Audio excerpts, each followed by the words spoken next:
Alors, j'espère que vous voyez tous bien ma présentation. N'hésitez pas à me dire si vous m'entendez mal ou si la présentation n'est pas visible de votre côté. Alors, bienvenue dans ce webinaire. L'objectif de cette présentation aujourd'hui est de vous introduire le concept stratégeux, mais aussi et surtout de vous présenter le nouveau coffret spécialement dédié aux enseignants d'économie-gestion dans les filières techniques, c'est-à-dire STMG et BTS. Donc, on va entrer directement dans le vif du sujet en vous commençant par vous présenter le stratégeux, l'entreprise et son ADN. Et ensuite, je vais vous présenter concrètement le coffret, ce qu'il peut vous apporter et puis les manières de l'utiliser avec les 5 ateliers qu'il y a à l'intérieur. Alors, je commence tout de suite. Alors, Stratégeux, donc c'est une entreprise créée par une enseignante afin de proposer aux enseignants et aux formateurs des outils ludiques, pratiques pour dynamiser les cours d'économie-gestion, de management. Donc l'idée, c'est de créer vraiment des expériences d'apprentissage ancrées dans la réalité de terrain. Et donc, l'ADN de Stratégeux se fonde sur 3 piliers. Le premier, c'est de plaire aux élèves, c'est-à-dire de proposer quelque chose de ludique, de collaboratif, qui plaît réellement et vraiment aux élèves. C'est une condition sine qua non, il faut que les élèves adhèrent, soient actifs et acteurs de leur apprentissage. En fait, ce qu'on veut, c'est que lorsqu'ils sortent de la séance, lorsque la séance se termine, on a envie qu'ils aient appris beaucoup de choses et qu'ils aient pas vu le temps passer, qu'ils passent un vrai moment très agréable en classe. Et donc ça, c'est le but de nos outils. Le deuxième pilier, c'est aussi, autant qu'il plaise aux élèves, on veut aussi qu'il soit très pratique pour l'enseignant ou le formateur. Donc on n'a pas envie qu'il ait besoin, en tant qu'enseignant, de passer des heures à préparer la séance. Tous les supports sont donnés, donc ils sont prêts à l'emploi, et donc il suffit de se laisser guider. Ça, c'est l'ADN stratégeux. Il n'y a pas besoin d'aller en formation pour prendre le jeu en main. C'est vraiment du clé en main et du pratique pour l'enseignant. Et enfin, le troisième pilier, ça va être d'être adapté à un usage en classe, c'est-à-dire que selon les ateliers, entre 16 et 32 personnes peuvent participer, donc c'est vraiment pour un usage en classe, donc demi-groupe ou classe entière selon les ateliers. Et puis, c'est fait pour les grands groupes. Donc, il n'y a pas de matériel en plus à avoir. Il suffit vraiment d'avoir une salle de classe à disposition, juste le coffret, un rétroprojecteur, donc pour projeter, ou alors un tableau numérique, c'est pareil. Des tables, des chaises et puis peut-être une connexion internet aussi. Et là c'est parti. En fait, voilà, le but c'est que le coffret se suffit à lui-même pour passer une véritable séance ludique et un moment d'apprentissage innovant. Voilà. Alors ça c'est pour Stratégeux, le but c'est ça. Et puis aujourd'hui, je suis très heureuse de vous présenter donc le nouveau coffret qui regroupe 5 jeux incontournables testés par plusieurs enseignants chez Stratégeux. Donc, il est spécialement créé pour les filières techniques de l'économie-gestion. Donc là, on est plutôt sur BTS et STMG. Voilà. Le coffret, donc, c'est une boîte avec à l'intérieur du matériel pédagogique ludique.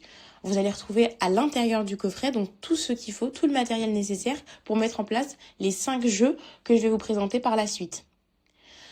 En plus du coffret, vous avez un accès aux ressources numériques en ligne qui permet d'animer les jeux et de jouer donc en classe avec vos élèves en temps réel au tableau pendant toute la durée de la séance.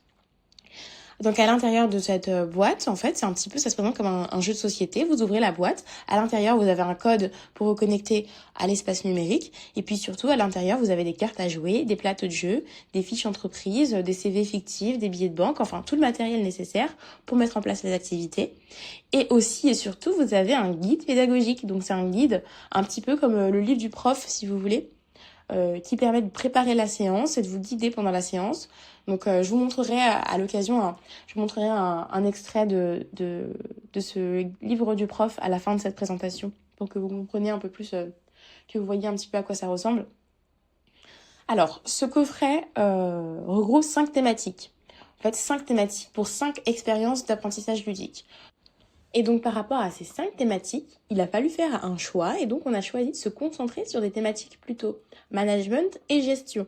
Donc plutôt des sciences de gestion, le marketing, les ressources humaines, la gestion finance, etc. Et puis du management, aussi de la stratégie d'entreprise. Donc c'est plutôt ces thématiques-là. Vous allez voir ces 5 thématiques à explorer grâce au coffret. Et donc une thématique par atelier. Alors, on va passer tout de suite à la présentation des 5 jeux, donc des 5 ateliers. Je vais passer assez rapidement sur chacun d'entre eux, on va pas entrer à chaque fois dans les détails, mais on aura le temps, d'y revenir à la fin avec les questions, donc gardez vos questions pour la fin, j'y répondrai avec plaisir. Alors on commence tout de suite avec le premier jeu, le Startup Sprint. Alors c'est un jeu d'équipe où il faut imaginer un concept d'entreprise, une startup innovante à partir de cartes piochées. Alors ça se présente sous forme de jeu de cartes, donc on va avoir les cartes thèmes, les cartes cibles et les cartes contraintes. Donc chaque équipe va piocher les 3 cartes parmi celles du paquet. Et donc si on fait l'exercice, imaginons, l'équipe pioche le thème sport, la cible étudiant et la contrainte accessible à moins de 10 €. Et donc à partir de ces 3 cartes, l'équipe va imaginer une entreprise en respectant ces 3 contraintes. Pour ça, ils vont avoir une grande affiche au format A3, donc à remplir tous ensemble par groupe, sur laquelle ils vont pouvoir écrire, donner le nom de leur entreprise, le slogan, le logo qu'ils ont imaginé, fixer un prix pour leurs produits. Et donc cette affiche, elle est à remplir tous ensemble euh, en groupe. Et puis pour aller plus loin, on peut même leur demander de remplir la seconde fiche, la fiche aussi en format A3, Business Model Canvas, qui permet de trouver un modèle d'affaires qui tienne la route.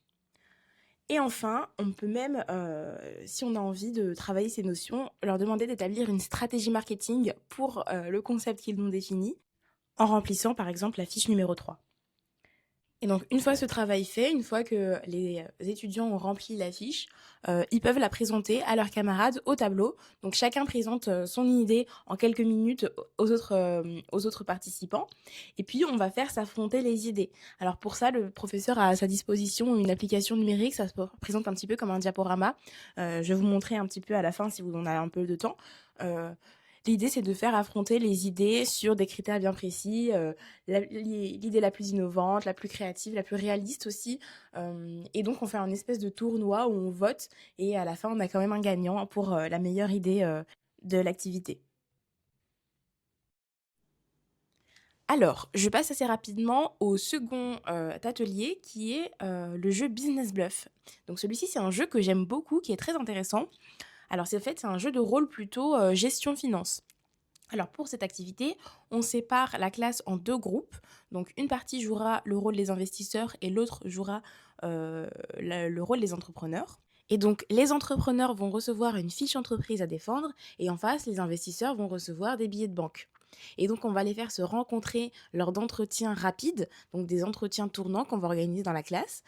Et donc le but des entrepreneurs va être de collecter des fonds pour leur entreprise auprès des investisseurs en face.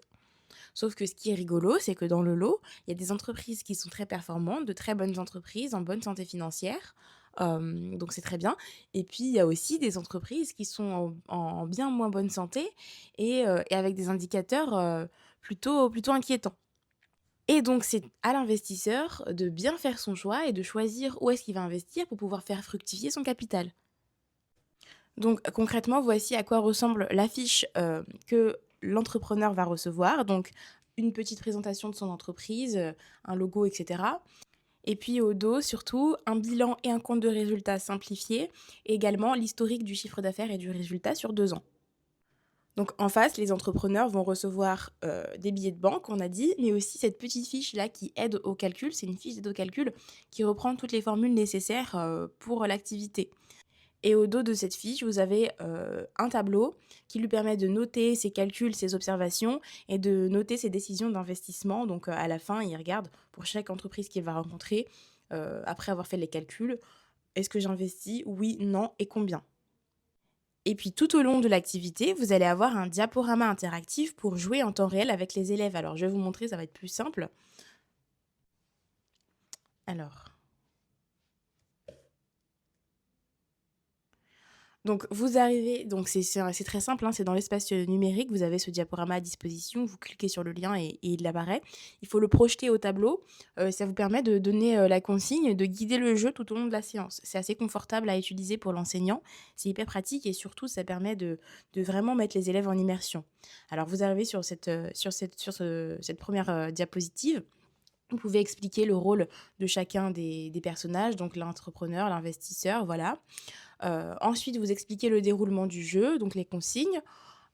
Et puis vous avez même un chronomètre intégré directement dans le diaporama qui vous permet de chronométrer les entretiens. Vous pouvez choisir la durée ou aller de plus en plus vite parce que les élèves sont rodés à la fin. Et puis dans le scénario, on va considérer qu'une fois que tout le monde a rencontré tout le monde, 3 années se sont écoulées ensuite, et donc on va voir qui a investi correctement, qui a réussi à faire fructifier son capital et qui s'est trompé en investissant dans les entreprises un peu catastrophes.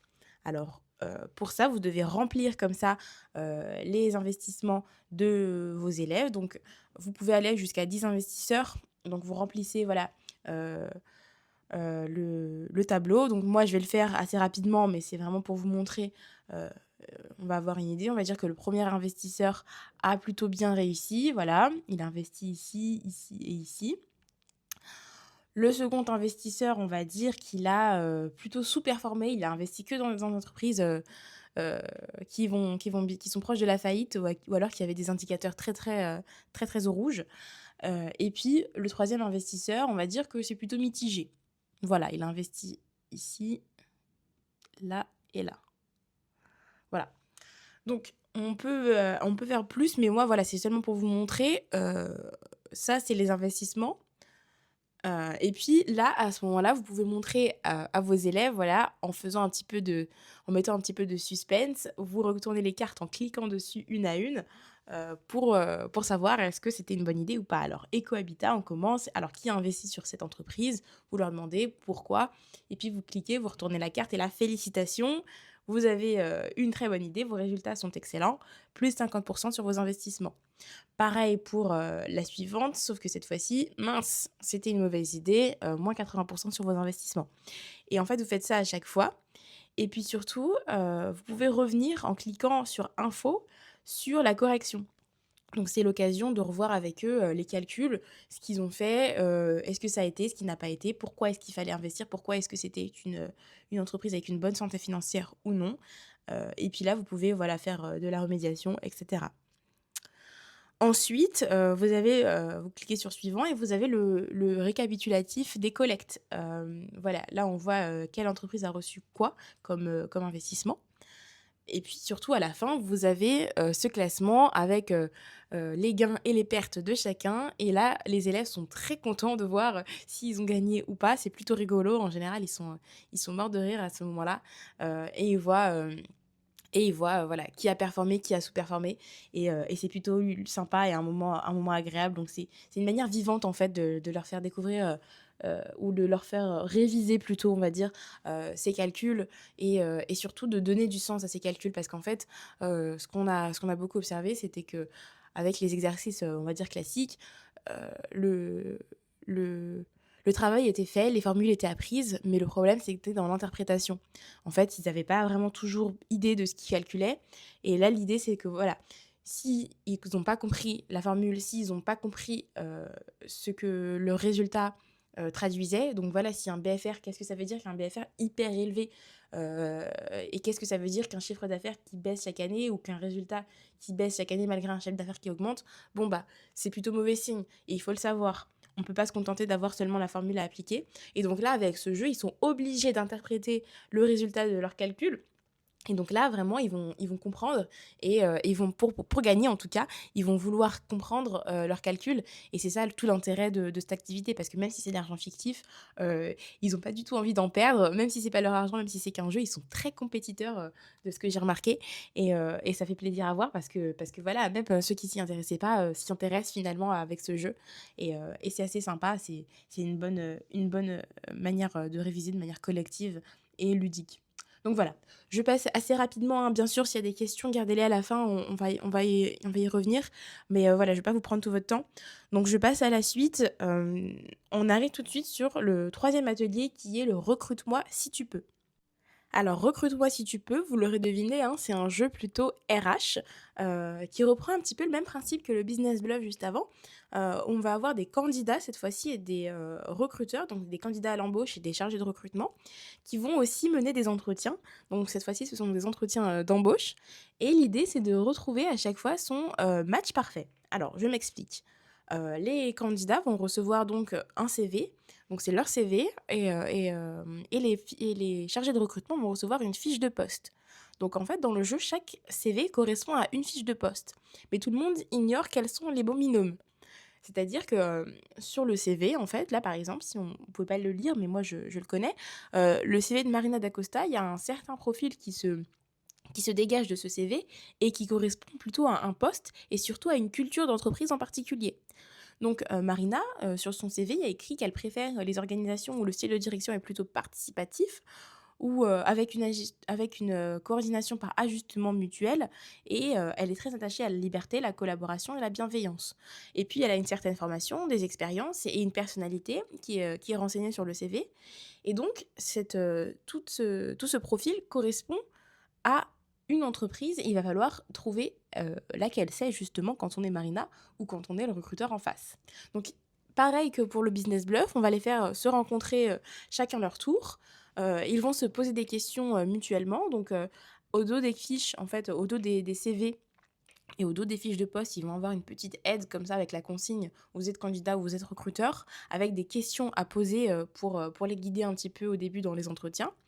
Et donc, à la fin des entretiens, une fois que tout le monde a rencontré tout le monde, pareil, on fait des entretiens tournants, chacun va devoir déterminer avec qui il pense former le meilleur binôme. Et donc, pareil que pour Business Bluff, on va avoir un diaporama numérique, on va rentrer les choix de chacun, et on va révéler un petit peu pareil avec des cartes qui se retournent au tableau, qui étaient les bons binômes, qui étaient les matchs parfaits. Et donc l'idée, c'est qu'il faut que chacun des personnes, enfin les deux personnes du binôme se soient choisies. Donc il faut que le candidat ait choisi le bon recruteur et que le recruteur ait choisi le bon candidat. Et donc, on a un système de points. Donc, si les deux se sont choisis, c'est 30 points chacun. Si seulement l'un a choisi l'autre et pas l'autre, ça va être 20 points pour celui qui a bien choisi et 10 points pour l'autre. Enfin, tout est calculé automatiquement avec le diaporama. C'est pareil que l'autre activité. C'est plutôt pratique et confortable. Et c'est marrant, à la fin, ils sont contents de savoir s'ils ont bien choisi ou pas leur match parfait. Voilà, donc je passe assez rapidement. Je montre pas plus de détails, on pourra y revenir à la fin si vous le souhaitez. Je passe tout de suite à l'atelier numéro 4. Donc l'atelier numéro 4, c'est le SWOT Puzzle. Il est un petit peu différent des autres, c'est un jeu de plateau, un mix entre un jeu de plateau et un puzzle. L'idée, c'est de reconstituer donc un SWOT, un diagnostic stratégique, de manière ludique et en formant un puzzle. Alors, vous avez un plateau de jeu et vous avez des pièces de puzzle. Donc, au recto de la pièce de puzzle, vous avez une information de la veille stratégique à propos d'une entreprise en particulier. Donc, vous avez une fiche entreprise, des pièces de puzzle et le plateau. L'idée, c'est de placer chaque pièce de puzzle, donc chaque information de la veille stratégique, sur une des cases, donc au bon endroit dans le tableau. Donc, soit une force, une opportunité, une faiblesse ou une menace.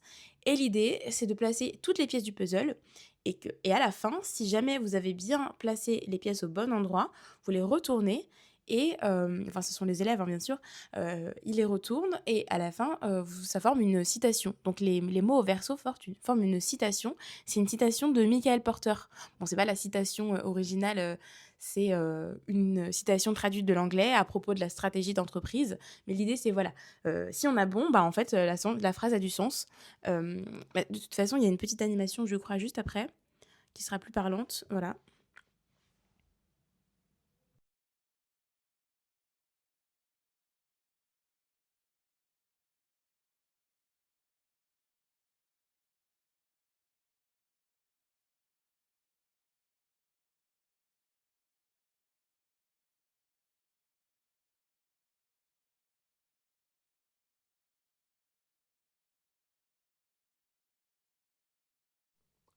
Voilà, donc c'est plutôt rigolo.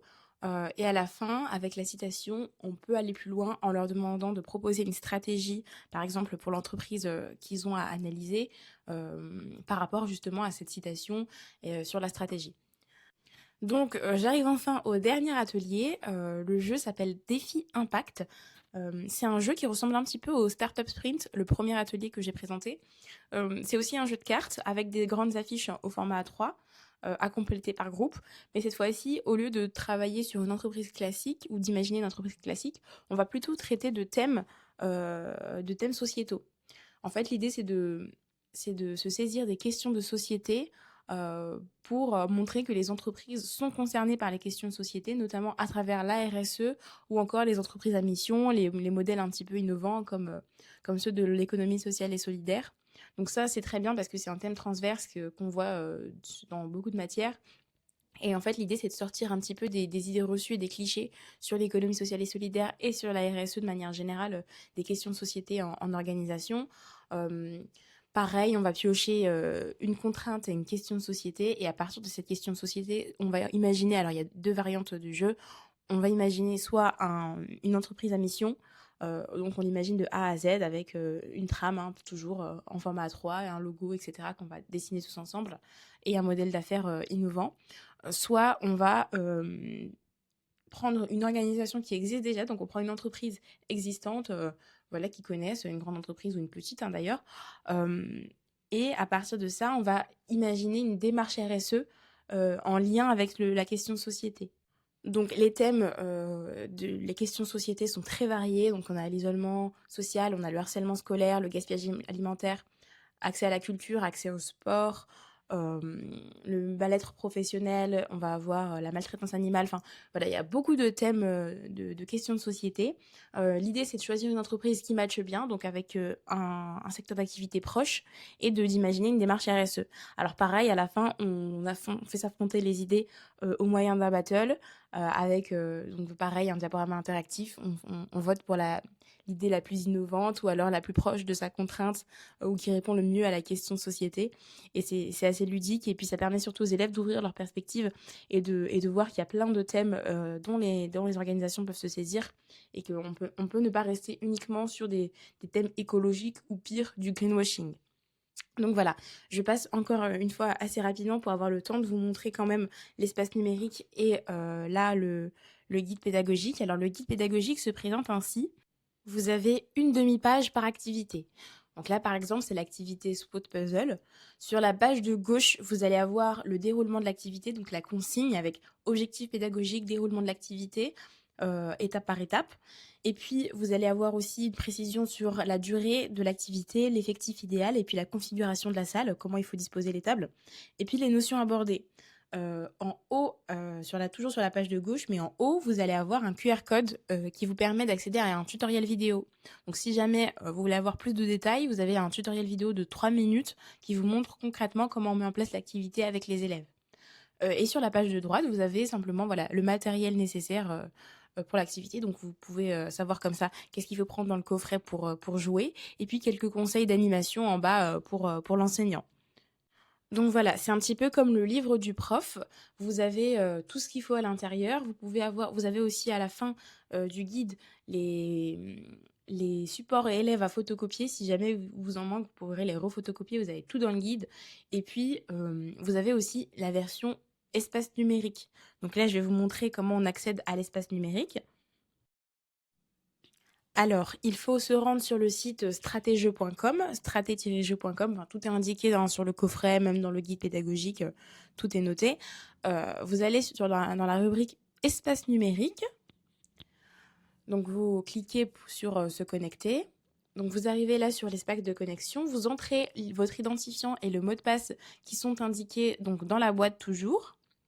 Voilà, c'est un mot de passe et un identifiant pour l'ensemble des enseignants de la section. Donc pour un lycée, vous avez seulement un code unique avec un mot de passe unique pour tout le monde parce qu'il n'y a il n'y a pas de données personnelles qui sont traitées.